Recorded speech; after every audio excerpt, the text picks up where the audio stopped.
All right, welcome back to another great episode of Better Nerds Corp. It's your favorite color in the world, brown, along with my co-host Ruse. And today we have some commentary, or better yet, some reactions on a podcast that you first listened to. You brought it to my attention, and I listened to, and essentially, well, rather than me discuss it, why don't you tell everybody why you wanted to talk about or react to this podcast? So, this podcast comes from this well-established professor at a very esteemed university that talks about certain things that may seem at first, I think a lot of this information that he'll talk about is like you kind of knew, but now you get this affirmation with, data. And that in itself is empowering because a lot of the things that he does very well. And I think it was interesting. And I think some of it I agree with. And I think some of it that I don't agree with, you might be shocked. So I was curious to see your reaction on these more so than anything else. And I think for our viewers, a lot of the information that we'll see and we'll talk about, I think is it's good to know. So a lot of what he was saying, in my opinion, was true. And you'll see why I feel that way when you listen to the clips. But long story short, I think overall we have been duped in healthcare, and primarily duped in healthcare because we're so entwined with capitalism. We have some really good lobbying people and companies spending a lot of money really to push their own agendas and not really consider the long-term ramifications on people. So he goes into putting profits over people. Yeah, and I know we've said that before on the show, and I think that this really does highlight what we've said before on the show, profits over people, and is it really healthcare? And I think that we need some type of universal healthcare system, but in reality, nobody's going to take care of you better than you, right? Well, theoretically, that's the way it should be, right?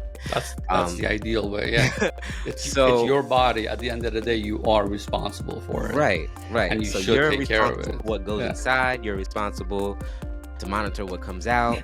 You're responsible for what you put on your skin. So if you're not doing that extra work, which most people don't, because we trust automatically, because that's just where we are. We're in this bubble, but until you do that extra work, I think you're putting yourself at jeopardy and at risk. And don't even go by what the guy says. Don't even go by what we said. Go and do your own research, because at the end of the day, your body and your family and your mind will thank you for it, because now you can essentially move forward with a trusting spirit and go forward and live the best life you can. But until you do that, you're going to be stuck in this loop. So without further ado, let's listen to what this guy has to say. Through those moments, my motivation in the gym had gone down and my diet had gone down. The minute I managed to get in the gym and do a big workout, the same day my diet came back. Yeah, of course, right. And they co-vary, right? And that's one of the reasons why when people do big studies of what you can look at what people die of, right? What's on the death certificate? Cancer, heart disease, whatever, heart attack. And then you look at what caused the cancer, what caused the heart disease. When people try to do that, it's almost impossible to separate diet and exercise, because people who tend to eat better also tend to exercise more.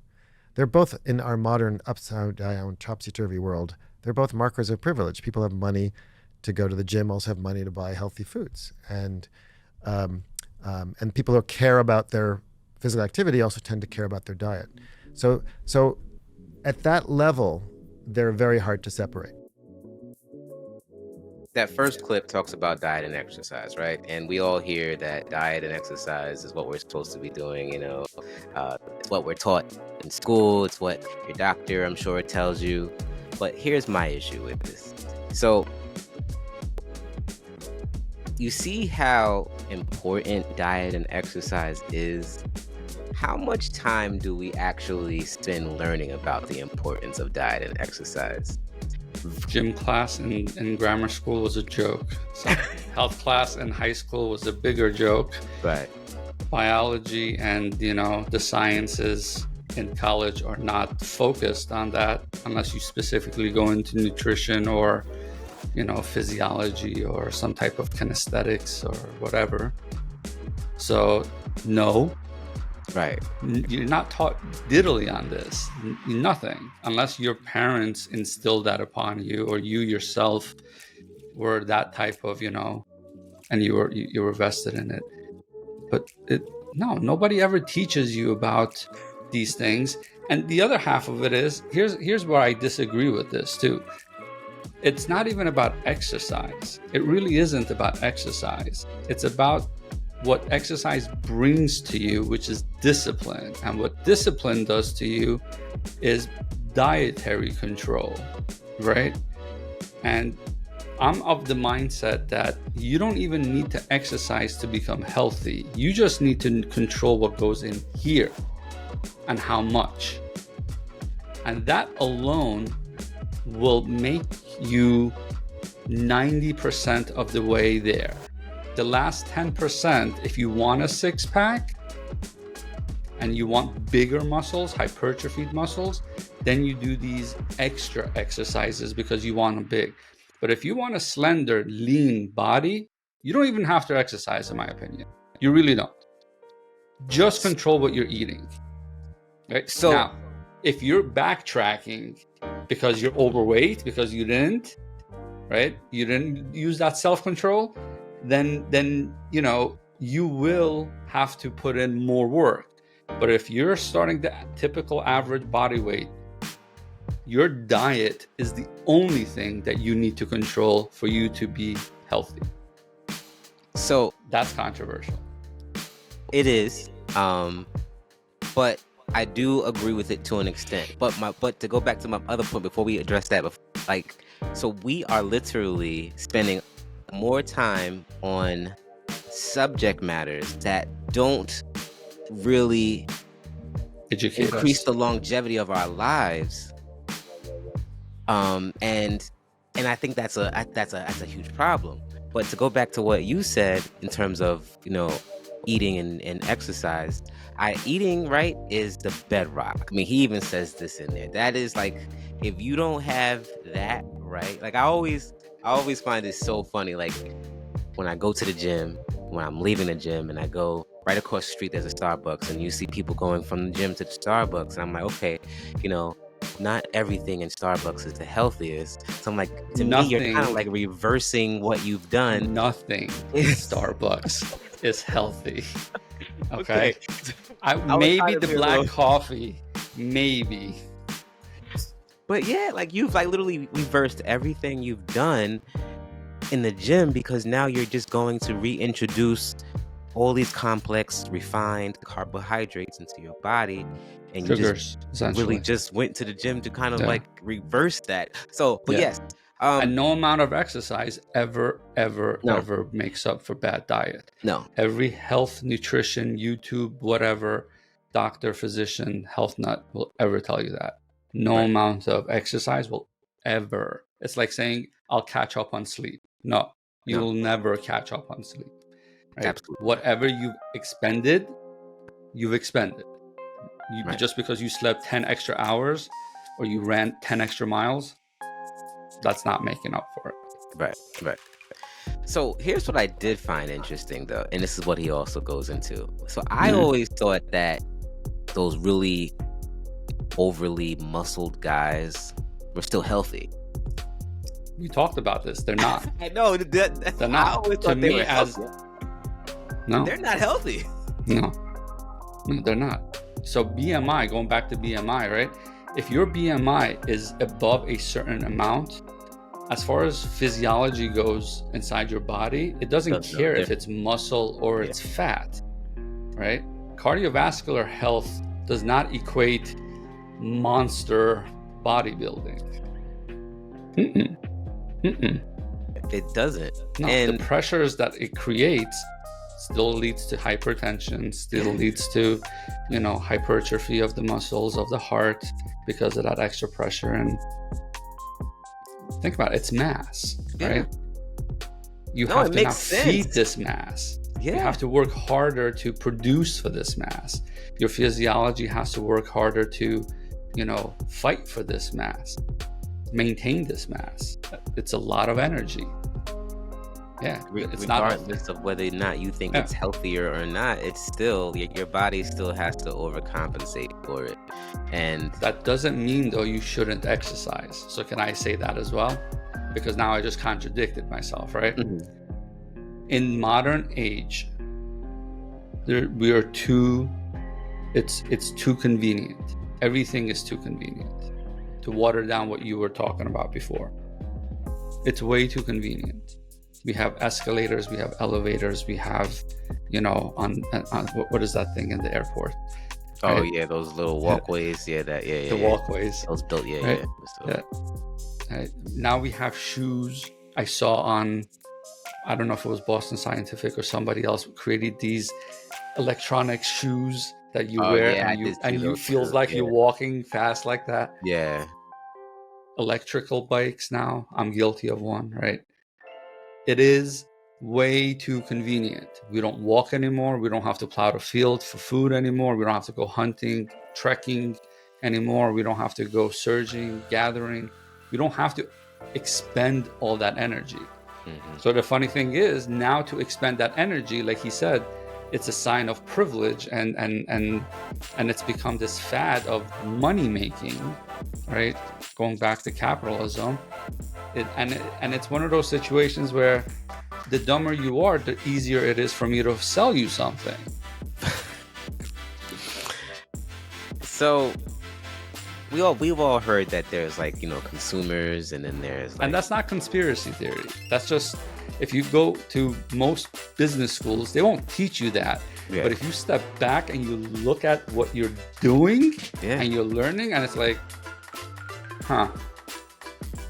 right. It's almost like the movie The Matrix, and not to sound cliche, because I know this has been said before in various different ways, but it's biobehavioral health, bro. It's not The Matrix. It's called genetics and our physiology of this. The Matrix. The Matrix. Otherwise known as the Matrix. Once you unplug from this, I guess, horde mentality, and you start to really look and see what you're ingesting, either you're eating or seeing or hearing, you're like, wow, all of these things are really bad for you. And they're FDA approved. And these are what the stamps of what our government says it's okay to eat, right? And the funny thing is, when you go outside of this country, those very same things are banned. Are banned. Allowed. You go to Canada, banned. Even certain verbiages, they're very specific, right? I've used the word semantics before. Americans love semantics. And by Americans, I mean the American government. Loves semantics. And the FDA is like the creme of it's right organic. What the hell does that mean? Right? I get just to charge $5-6 more for it. And it's crazy what people label things, and it's allowed in this country. And they're making hand over fist over it. Just because something says organic, just because something says FDA approved, just because something from the DOH is recommended, I still think, I still know that you still need vaccines are still a good idea. Vaccines are still a good idea, though. Go listen to that episode. Throwback. But just because these people or these government or these institutions recommend something doesn't mean that it's for our benefit. It could be an agenda that someone funded very well that, that why these things are happening. And that's why you have to read for yourself. That's why you have to come up with your own critical thinking methods and whatever With it is. reliable sources, though. Can I preface that? And multiple of them, not just multiple, one. yeah, and opposing, And things that you and things that you think that are biased. Go read those as well. Absolutely. Right? And then come up with that common theme for yourself. In this country, bribery has turned into the euphemism lobbying. Right? We've changed the term. We're no longer are bribing our politicians to do things for us. We're lobbying them to do things for us, and we've made that legal. So we, as a society, at the same time, right, as clinicians, as practitioners, as citizens of of a country, of a world, we have to come up with the idea. To your point, we have to be educated consumers. Go make up your own mind. Go investigate where the money is going, right? Or who's benefiting from this, and then hold people accountable for it by now we can talk about that in different ways, but understand like what it is that they're trying to do for you or by you, right? For them.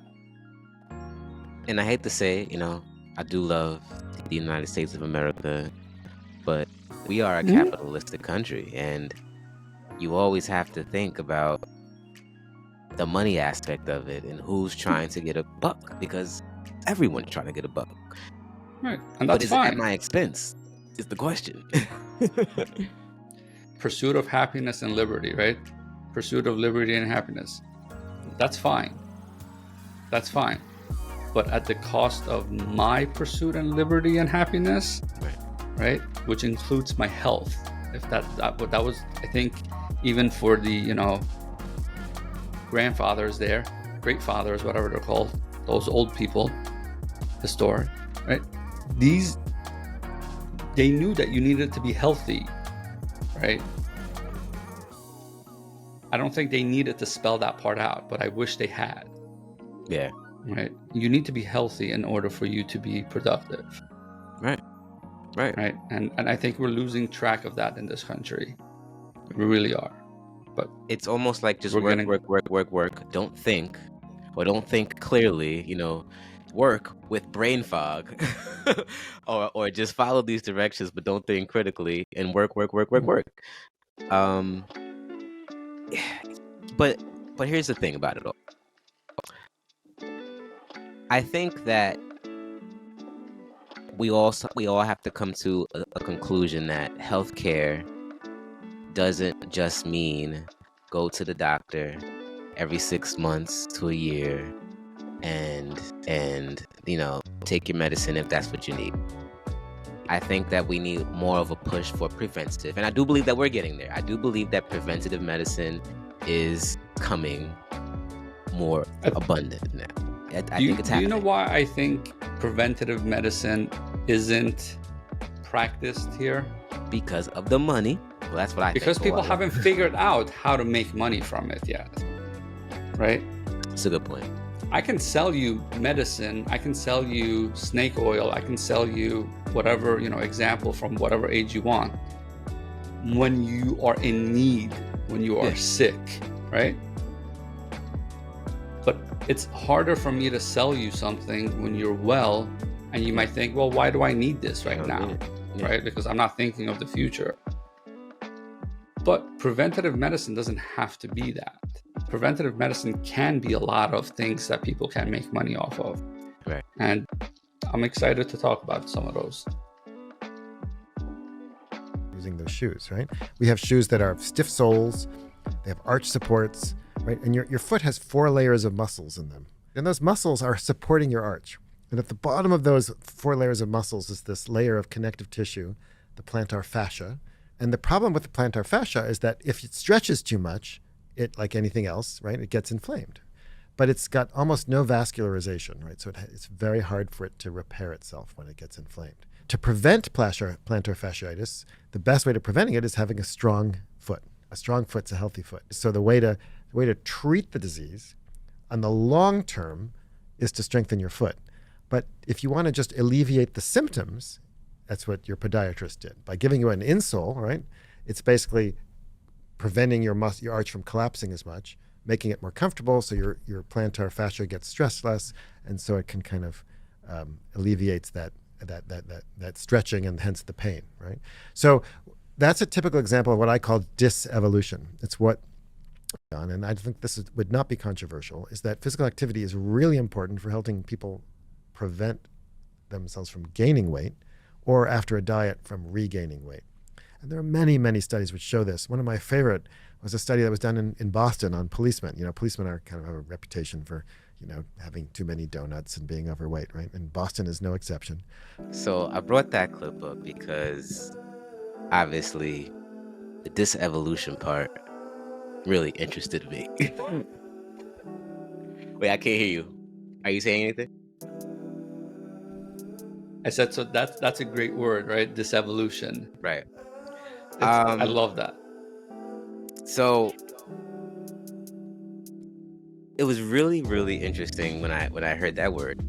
And I started to think about it actually, like when I'm on a train and I'm just looking at people, or, if I'm randomly in the car and I'm looking at people passing by, and I'm looking at even myself, and I'm like, we're all overweight. All of us. And I can't say all of us. It might be one or two. Even the healthy ones are technically overweight. Oh, exactly. Your BMI. Yeah. Like I never was one to believe in BMI. I never was one. But BMI is not a good health indicator. Let me preface that.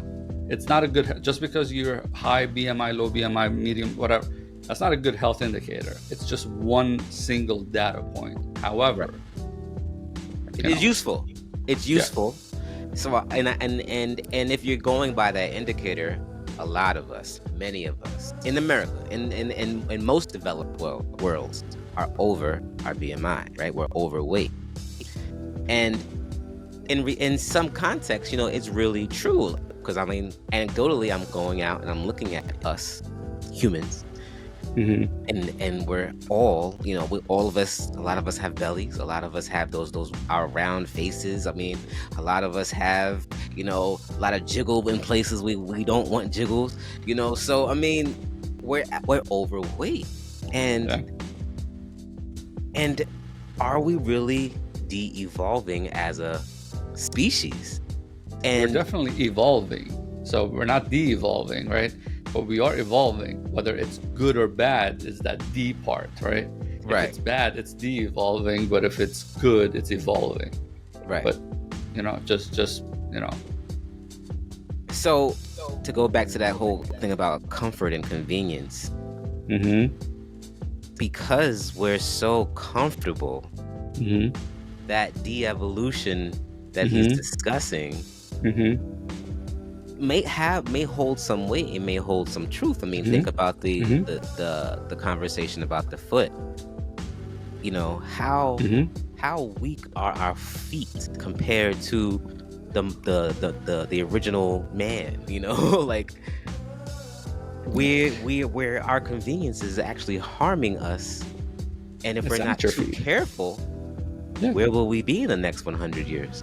Right.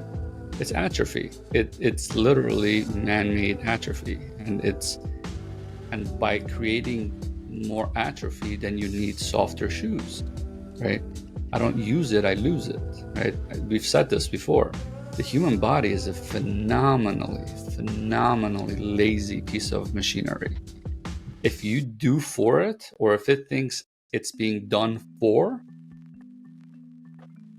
it stops, right? Yeah. All these people taking testosterone to bulk up, goodbye sperm, goodbye natural testosterone, right? Yeah. People who are, ingesting things that are hyper, inflated with like estrogen or estradiols or stuff like that. Well, guess what? Gynecomastia, hello boobs for males. Yeah. Right? Whether you want them or not, right? Things matter. How we treat our bodies through our interactions or our actions, what we eat, what we store our food in, what we, drink out of that's been sitting on a shelf for 6 months, but it says it's an alkaline of 8 point whatever, right? 9 point whatever, right? But it sits in a plastic bottle for God knows how long before you consume it, sitting in the sun, sitting in the cold, leaching, and and then I get to sell you a $5 bottle of water, right? Yeah. Convenience has been marketized to our own detriment. Now, I'm not saying everybody should be walking around barefoot either, right? Although I'm one of those people who love to be barefoot. Me too. I love it. I love it. Too. Like, let me feel the earth. I got no problem with that. But the convenience. Why people don't take the stairs anymore? People don't. They you got an elevator, right? Then you sit down and you have your salad with your ranch dressing, your Russian dressing, your Italian dressing, your balsamic vinaigrette full of oil. That's not real balsamic, but it's just sugar and vinegar. And it's just like, then you think you're healthy, right? You're eating that crouton that's so much full of sodium and fried cholesterol but you think you're healthy, right? That fake feta cheese or that fake crab meat that they sell us. Dude, it's the convenience aspect of it is ruining our life. I think the human body, in order for you to be happy, requires a little bit of inconvenience. Right. And that's Is that so weird to say? No, but it's true. I was just thinking, like, I could think like the original man, they probably would have liked convenience. And on the flip side, we have too much of We're it. craving inconvenience. We need some inconvenience in order to balance everything out, right? We're too convenienced. This is why we start wars, I think. I think we get bored and we just need drama on a global level to drive more business. All jokes aside, but we're too convenient, and it shows in our health. And it's one of those things where, we don't take care of ourselves, and it's easier not to do. But I think if you bring back the fun in it, again, right? If something was fun and maintained as fun for you since you were a kid, and you were taught this, then it remains fun for you. It's not seen as a sign of privilege. It's not seen as a sign of, haves or have-nots, or because then you don't have to go work out. In your day-to-day operation, instead of me taking the elevator, I'm going to take the stairs. Right. Instead of me taking the escalator, I'm going to take the stairs, right? There's a massive line in the subway or the escalator. Ain't nobody waiting for, the stairs, right? Yeah. In certain areas in New York, Yeah. right? And it's mind-blowing. It's mind-blowing.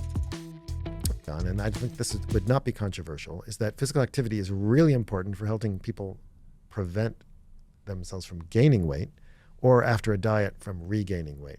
And there are many, many studies which show this. One of my favorite was a study that was done in Boston on policemen. Policemen are kind of have a reputation for, having too many donuts and being overweight, right? And Boston is no exception. So they did this great study at Boston University, right across the river, where they got a bunch of policemen on a diet, a really severe diet. The policemen all lost weight, but some of the policemen were had to diet and exercise. Some just dieted alone. And as you might imagine, the ones who dieted plus exercise lost a little bit more weight, not a lot, just a little. And then they tracked them for months afterwards, because most people after a diet, the weight comes just crashing back, right? The policemen who kept exercising, even after the diet was over and they went back to eating whatever the hell they wanted, donuts, whatever, they're the ones who kept the weight off. But the ones who didn't exercise, whoosh, the weight came crashing back. Another good example would be have you ever seen the TV show The Biggest Loser?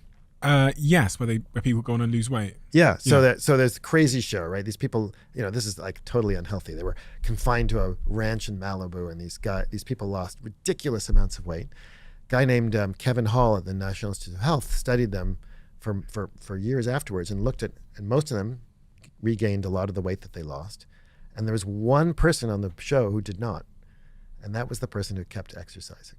Right? And that's just yet more, we said one data point, but there's lots and lots of evidence to show that physical activity, what its other important benefit when it comes to weight is preventing weight gain or weight regain. When we talk about dieting, we talk about exercise or diet, exercise or diet. Like, why is it an or? I mean, why isn't it exercise and diet? Diet is, of course, the bedrock for weight loss, but exercise also plays an important role and should be part of the mix. That's kind of sort of cardiovascular exercise for the promotion of good health. So this is fascinating because this literally contradicted what I said before. That's why right? Right. So here's the thing. Exercise is something that needs to be defined for people, and I think certain words have become such hot topics for people. They're trigger words, in my opinion, and these trigger words instill bad thoughts and bad emotions in people, right? When people think about exercise, they think I need to be at the gym, regimental, I need to do 3 sets of this, blah, blah, blah, blah, blah, blah, blah, blah. No, exercise does not mean that. At least that's what I think he means as well. Exercise needs to be what I was talking about before, those inconveniences that make you expel more energy than your normal day-to-day routine, right? Because of those conveniences, you have to make yourself inconvenient, right? So the gym idea doesn't have to be the gym, right? So exercise, it's one of those things where, yes, you need to keep moving, right? Exercise is not meant, like back in the day, cavemen were not going to lift rocks, right? They didn't need to. Yeah, their lifestyle. They didn't need to, right? They went, right? People did not, the idea of, like, I would love to know when the idea of a gym really started, right? And I guarantee you it was within the past 50 years, maybe 100 years. Like the idea of this gym. There were a lot of fitness clubs and stuff before that, right? Even within the Persian, culture back in there used to be these things called, loosely translated into strong houses, zurkhune, right? Like, and they would have these massive clubs that they would, put over their weights, and right. So feats of strength were always admired, but the idea of exercise for health was never a thing before. Yeah, I mean, I imagine like most hunter-gatherer societies or those tribes that don't have much contact with human civilization, they don't even have a verbiage or any type of vocabulary for gym. Like I'm willing to put some money on that because their lifestyle is so active that they don't need a gym. They're burning calories just from living. Oh, yeah, just from living, exactly. And I'm sure what they're eating isn't that calorie dense. Condensed. So yeah. I mean, yeah. So they're burning more calories than they're actually putting in, as opposed to us, where we're just putting in a lot of more calories than we're burning. But I think that's what exercise is, in my opinion. So yeah, that's a really good point. That exercise just doesn't mean going to the gym. Exercise really just means you burning a lot more calories than you're really putting in. But because here, I'm going to say something unhealthy. You can be a sugar fiend. You can be. You can be the one that loves cake and cereal, right? But if you have it in a minuscule way where it's not excessive for your body, you can maintain that, right? Right. Yeah. You can maintain that.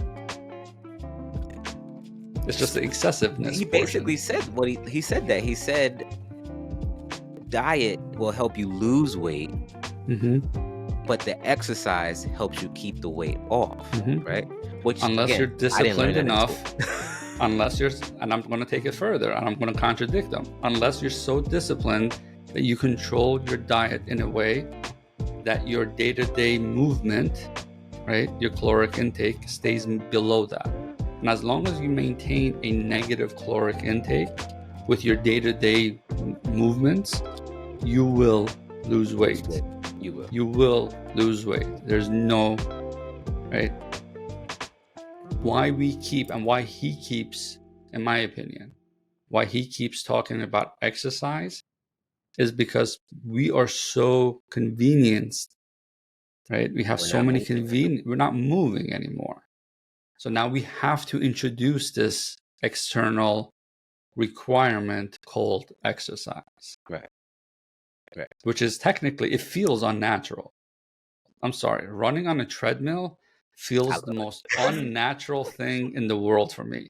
Put me outside and I will play all day long. My fat butt will run all day long, play all day long.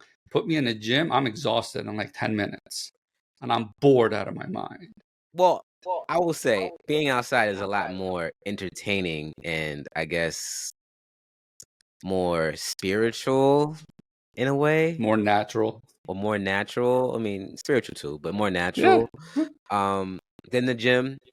But I mean, I think because we live in a modern Western world, Yeah. I think exercise should mean going to the gym, or a more broader one would be more burning more than you actually putting it in. But because we live in such So utilize those. modernization, I think we almost have to say, all right, go work out in some way, shape, or form, and that might translate. Hey, let's hit the gym. Hey, let's go on the bike. Hey, let's go on the treadmill. Or hey, let's go outside and go for a run. I have an idea. What? Unless you're like below the age of like, let's say, I don't know, 70 or a medical need, you're not allowed to use elevators or escalators anymore. So right? I agree. That would be hilarious. Like you have to actually like, and I'm joking here No, I mean, entirely, but like think about it. Like if you're between the age of like, I don't know, 8 and 55, 60, yeah, and you don't have any debilitating anything, you should not be taking the elevator unless it's, 100th floor or something, whatever. Well, so I agree, especially when you're doing that one Especially flight 5 thing. floors. First 5 floors, you should be able to walk, no issues. It's like that one person that gets on the elevator and they only go on that one flight down. I'm like, seriously, like you should not. I've been guilty of it. I've been guilty of it. Oh man! But I feel guilty about it every single time. Well, I'm happy you do. Like if I walk in, even if I'm by myself, and I push that button and I'm going down one flight, I'm sitting there going, as I push the button, I'm like, oh man. Yeah, man. Yeah. There's no reason for it. There's no reason for it. And it's that mindset, right? It's that mindset of you being healthy and you being in that conscious moment. And I think a lot of this goes back to consciousness. Like we're talking about healthcare and we're talking about, health, but I think that the grand scheme of this is consciousness. If you're actively conscious about something, you're going to be more attentive in how you approach it, both for positive and, mitigating the negative in whatever endeavor you do. When it comes to healthcare and eating and exercise, I think you have to be conscious of it. Right. You have to be conscious of it. And being conscious means, taking that extra step and, reading what's on that label, reading the ingredients, knowing what the ingredients are. Like, like how much stuff do we eat or do we eat that we don't even know what's in these ingredients? What's a good rule of thumb? What? If it comes in a box, you probably shouldn't be eating it very often. I'm not saying don't eat it. Yeah. Very often. Every day. Exactly. Right? Like if it didn't come from an animal or a fruit or a vegetable, technically it shouldn't be in your body. And if it's deep fried, it shouldn't be eaten more than once a month. Simple as that. Teaching in school, it's like maybe a paragraph or two, unless it's in your nutritional the food section. Pyramid. The food. But, I mean, how isn't it a important food pie now? I don't even know. I don't even go by it, to be honest with you. It never made sense to me. It never made sense. 1% oils and fats, 4%. Like, who's doing all that? I'm not. What the hell does that mean? Like, even in nursing school, when we were taught, like, the plate method, right? Like, X amount of it should be vegetables or whatever, X amount of it, like, so it's more visual than. And I'm sitting there going, by whose diet are you talking about? I'm a rice eater. Like, what you talking about? The whole plate is a rice and then whatever's mixed in it. Ain't no nothing. Right, right. So, I mean, I think what we learned today was, like you said, that consciousness factor and, you know, being aware of what you're putting into your body, and really just doing the research and learning your body, because what works for somebody else might not work for me. You It can might say not. that again, please, because that holds so true, and that's exactly what I wanted to say. And you took the words right out of my mouth, and it's better said than it. What works for me will not work for you. What works for you will not work for me, and that holds true. And that goes with medicine. That goes with a lot of things. We do have things that are common threads that will give you the right trajectory. But, you know, if I do 100 sit-ups, I still might have a fat belly. You do 100 sit-ups, you'll have an 8-pack, right? In order for me to get an 8-pack, I might have to do X, Y, and Z extra or differently, right? So even these people who are killing themselves in the gym trying to achieve something that's, I think, socially engineered at this point, right? Falsely. And I think a lot of this mental health stuff also is affected by this. If we want to come full circle on this topic, it all of these things go hand in hand, and yeah. So it's been another great episode of Better Nurse Court. It's your favorite color in the world, brown, along with my co-host Rules, and I really hope that you enjoyed this episode. Sign in, not sign in. Subscribe, hit the like button, share. Yes. You know, we need to start that algorithm now. Yes. So we really appreciate the algorithm starting to kick in. So for everybody who is watching, please subscribe. Please put comments. If you like it, like it. If you don't like it, tell us. We'll make some changes. It's a learning process. This is a growing endeavor. There's a lot of educational stuff that we are actively working on. And I think will become interesting with shorts and stuff. But to be continued on that one. Yep. All right, everybody. Till next time. Peace.